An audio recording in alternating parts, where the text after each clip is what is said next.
Sullivan has issued a severe thunderstorm warning for central Dane County in south-central Wisconsin until 4:30 p.m. At 4:02 p.m., a severe thunderstorm was located over Cross Plains, or near Middleton, moving southeast at 40 miles an hour. Hazard, 60 miles an hour wind gusts and $half-size hail.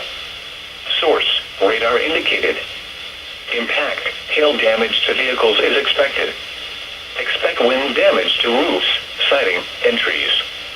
Locations impacted include Madison, Sun Prairie, Fitchburg, Middleton, Waunakee, McFarland, Monona, Cross Plains, Shorewood Hills, Maple Bluff, Camp Randall Stadium, Pine Bluff, Henry Vila Zoo, Marksville, and Madison. For your protection, move to an interior room on the lowest floor of a building.